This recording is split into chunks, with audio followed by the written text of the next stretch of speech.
Hello there guys, welcome back to Younes Talks Football, welcome back to a brand new video. I hope all of you are doing well today. This is your match preview that I've promised you since a couple of days ago, where I told you I was going to be doing the preview for Chelsea versus Tottenham at Stamford Bridge in the Premier League. And this fixture has all sorts of facts that come into it in order to analyse this game and try and give us a roundup on how we think it's going to end, because right now I couldn't tell you. But there's a lot of factors at play. So we'll get into it very shortly. Before I do though, I will let you know about a few things. Firstly, this video is brought to you and sponsored by the OneFootball app. Make sure you download the OneFootball app. Link is in the description. Hit that link now for all the benefits that OneFootball brings you with the app. Fantastic news in terms of analysis, in terms of opinions, in terms of statistics, in terms of finding out what your team's doing, what they're going to be doing, fixtures, results, whatever you want, it's there. So make sure you download it now. Link is in the description. And also, I will be back with the AFCON daily reviews from tomorrow once the last 16 has been played, or is beginning to be played starting tomorrow. So that's going to be very interesting. Make sure you tune into those. You'll be back getting double upload days starting from tomorrow once again. We've got the Africa World Cup qualifying last round, the third and final round games that have been decided, and the draw's been done. And yeah, it's tasty. Ghana versus Nigeria, one of them will be going to the World Cup. Egypt versus Senegal, one of them will be going to the World Cup. Algeria versus Cameroon, one of them will be going to the World Cup. It's going to be tasty. We'll see what happens. But anyway, let's get into this. Chelsea versus Tottenham. Chelsea versus Tottenham, where the last two times we played against Spurs, we won. We won, and we won comfortably. And that was in the Carabao Cup. And we absolutely displaced off Tottenham very easily and very efficiently. We basically told them at the bridge and at their own ground, listen, you're not good enough. You're not good enough. That was when it seemed like confidence was a little bit high. We were starting to get the rhythm back after players had returned. And then since that point, we've put in stinkers. We put in a stinker against Man City, and then we put in a stinker against Brighton. Now, I'm willing to give the benefit of the doubt to Thomas Tuchel after he said that the players are tired. They're tired, and I'm going to give them a couple of days off. They're going to go home and completely reset and not think about football, and they're going to come back mentally more stronger and physically more stronger. Okay, well, this is a chance to prove it then. Now they've had that break. They've come back to training. They have a game against Tottenham. Let's see what you got, Chelsea. Let's see what you got. Now, in the Premier League, I think it's safe to say we all know the league title is done. That's not happening. At the moment, City are actually losing to Southampton. Now, I don't know whether that's going to stay that way. And if it does, Liverpool with 2 games in hand, that's going to be very, very tasty for Liverpool. Looking in on that, especially if they can try and get Mane and Salah back ASAP, who are still at the Africa Cup of Nations. Liverpool might be in with a chance, if they do win those 2 games in hand, of catching City, but they're the only ones in it. We're not. We're long gone. We're long gone. We're in the top 4 race now, people. Yay! Back to the normal top 4 race. Hate it. Anyway, I'm willing to give the benefit of the doubt. We'll see. Although my theory, and I've told you guys already, is that I think there's something a little bit more deep-rooted in the Chelsea dressing room as to why the form has plummeted in the way it has. So against Tottenham, a team that we managed to play well against recently, beat very easily recently. We'll see. Now, in terms of team news and injuries, it seems like we have the exact same team that we had available against Brighton. Chalobah is still going to be out. Obviously, Reece James and Chilwell are still out. Although Chalobah looks like he has come back into first team training properly. He's not ready to play. And Reece James and Chilwell are back on grass. So, well, Chilwell is back in the gym. Reece James is back on grass and he's running again. So, yeah, we'll see. We'll see what's going to be happening with them. Chilwell obviously out for the season. Reece James, we don't know when he's coming back. Could be another few weeks. We'll see, and we'll wait and see what happens. Now, in terms of Tottenham, I think they've got the exact same team available. Although, what I do want to point out about Spurs and Antonio Conte is in the way that they managed to come back against Leicester. That's going to create so much confidence, and that's going to create such a buzz. And you saw the way that Conte started celebrating and going mad. And, it took me back. It took me back to when he done it with us. It took me back. Now, that's not me saying, I wish we had Conte. No. I'm very, very happy and satisfied with Thomas Tuchel. More than satisfied and more than happy. I don't think there's anyone better out there. We're lucky to have him. But I know that Tottenham will come with a point to prove. Tottenham will come psychologically stronger than they did when they played against us the last time. And they're going to come knowing that Chelsea have been suffering lately. So when you take all those factors and you put them together and you have Antonio Conte coming back to Chelsea to try and prove a point, oh, you best believe those Tottenham players are going to be fired up. Now, will they have the minerals? I'm not so sure. And this is why I'm still expecting a Chelsea win. But I don't think it's going to be as easy as a lot of people think. And it's down to us and whether our mentality is shifted back to normal. Because if it hasn't, there could be a shock result. I'm just saying that now. Now, in terms of the starting 11, you're going to enjoy this. In terms of who I think Thomas Tuchel needs to go with. Because without further ado, let's get into it and I'll show you exactly what I mean. So, here's what I think Thomas Tuchel should do. We'll start in goal, very easy. Kepa, who is still at the disposal of the club because Edouard Mendy is away at the AFCON still. So, yeah, Kepa in goal. In terms of the defence, this is very easy for me. We go to what worked against Spurs the last time. We stick with the back four. But this time, we do it properly. So, I reckon it's going to be Silva and Antonio Rudiger at centre-back, and I think that's the best centre-back pairing we have at the moment. Christensen's future is up in the air, and I think he's going to be leaving the club, if I'm honest. So even if he was fit, which I don't think he is properly yet, there's just these two are the ones to go with, basically. At right-back, Aspi, because, frankly, we can't play anyone else there. I'm not sticking Pulisic at right-back. I'm not sticking Hudson-Odoi at right back. I'm just not doing it. It's as simple as that. So Aspi, I'm sorry. I feel like his legs are starting to give way.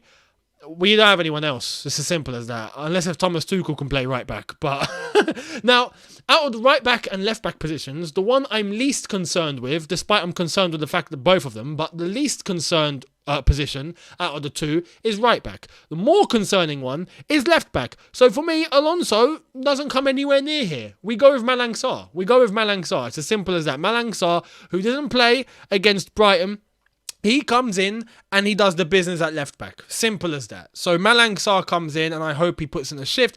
In midfield, I go with what I think is our best pairing at the moment, especially for what Kovacic brings to the table, which is at least some sort of attacking drive. The one criticism I had for him against Manchester City, for example, was the amount of times he was losing the ball. But in terms of actually someone taking the ball and trying to do something with it, he was the only one. So it's better than nothing. Kovacic starts. Simple as that. Kante's Kante. Although Kante's been looking a little off recently, which supports my claim that I think there's something more deep-rooted in this dressing room. Because if Kante's getting affected, you know it's not down to tiredness or anything just physical or anything. It's something up here and it's something going on within the camp. Simple as that. When Kante's getting affected, everyone's getting affected. So, look, I still think he's the man that needs to be in partnership with Kovacic and Kante.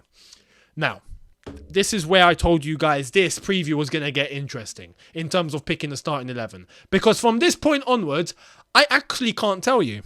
I actually can't. For the first time, right? I remember once I decided to not put a team out. And you guys found that hilarious. But from this point onwards, for the rest of the pitch, I don't know. I actually don't know. This is what I done for my preview against Brighton, right? For my preview against Brighton, and it didn't end up being like this during the game, but I went with a 4-2-2-2. I went with Mount Pulisic, Havertz, and Timo Werner, right? So, that's what I went with. Right now, I'm torn. Because I feel like, yes, this could work, but does Pulisic in more of a narrow position end up effective at all? Is Mason Mount still in bad form? Because right now he's still playing like a passenger. Timo Werner and Havertz, I think, are the two that need to be up top. But this is the thing. I think they need to be up top together. I don't want a Kai Havertz, for example. I'm going to turn this into flipping Mizball. So here you go. I don't want Kai Havertz being there, right, as a winger. I don't want that. But if that's the case, then Werner needs to come a little more central. Werner would need to be the striker, right? But him being up front by himself kind of concerns me. I don't want that. I want Havertz in his, 9.5 role, as Thomas Tuchel described it, him as that second striker or right-sided forward. And if you're going to do that, he needs to be alongside someone. And for me, that needs to be Timo Werner, because you best believe, for me, Lukaku does not come into this team. I'm sorry. It's not happening. I'm done. I'm not allowing this system and this team to get sabotaged because of one man. I'm not having it anymore. Right? Simple as that. And whether people think he's not getting the ball, look, if he's not getting the ball, okay, we got to change it up. Simple as that, right? If he can't play as a centre forward by himself, cool. And if he can't play alongside anybody, cool. You're out the team then. You don't benefit the team. You don't benefit the system. For me, this is what needs to be done. He's had more than enough games now to try and prove a point since the apology. Hasn't done it. You're on the bench. You're dropped. And look, this isn't to say that no one else here is to blame. With Pulisic, for example, Pulisic you'd expect to be around here, right? That's his normal position. But he's been so plain. I struggle to stick him in my team right now because he doesn't... I can't speak. He's not been bringing anything. He's not been doing anything. He's been plain. He's been basic.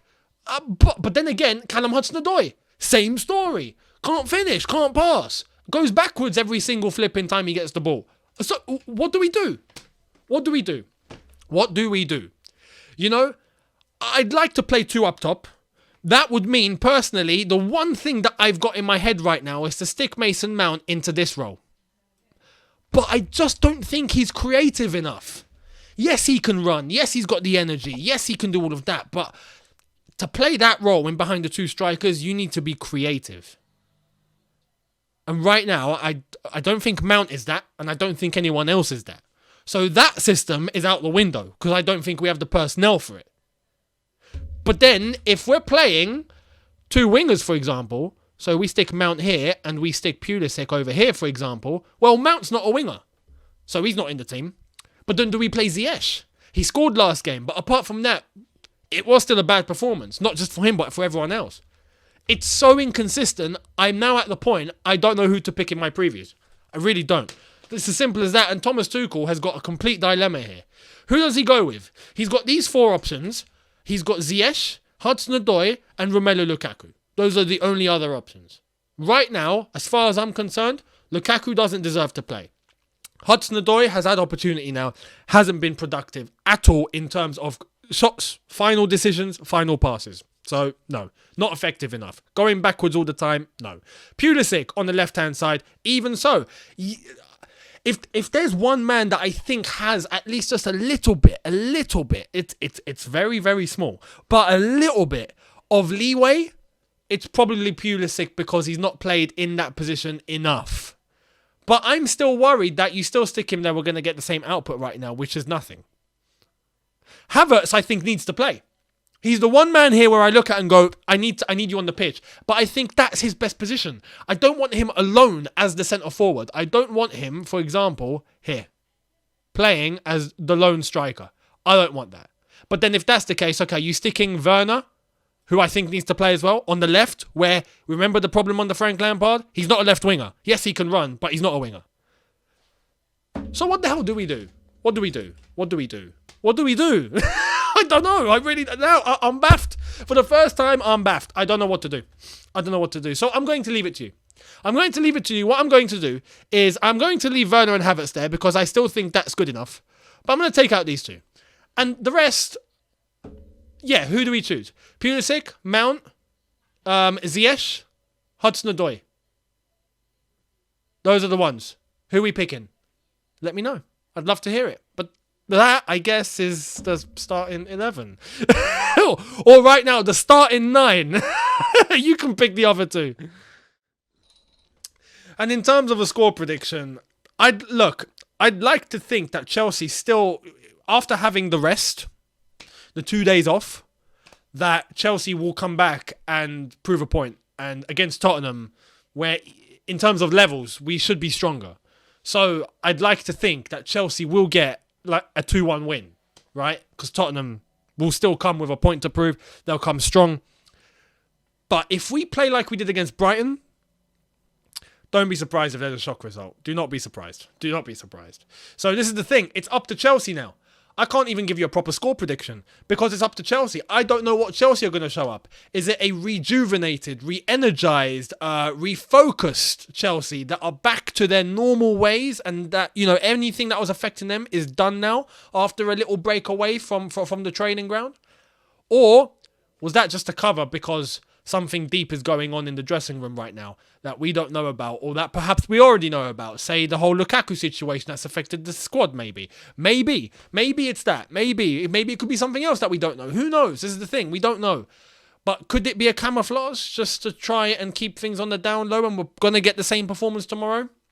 It's up to Chelsea. We'll see what happens. But lads, it's up to you. We're waiting to see what happens. Simple as that. So there we are. Let me know your score predictions. How do you think it's going to go down? Do you think we'll see a better Chelsea tomorrow? Fingers crossed we do. I'd like to think we will. But you never know at Chelsea Football Club. You just never know. It's like EastEnders. It's a soap opera. Every single week things change. It's easy. It's as easy as that. It's as easy as that. But let me know what you think. Thank you all so much. Hit the subscribe button if you are new. Hit the notification bell to be notified once I've uploaded. Smash the like button if you've enjoyed this. Watch along will be done tomorrow, so make sure you guys are here for that. We will be watching that game, Chelsea versus Tottenham, together. And then after that, I will give you my match review as always. And then later on in the evening, I'll drop for you my last 16 of the Africa Cup of Nations Day review. So I'll see all of you tomorrow on the watch along. Have a good one, people. See you tomorrow. Take care and peace.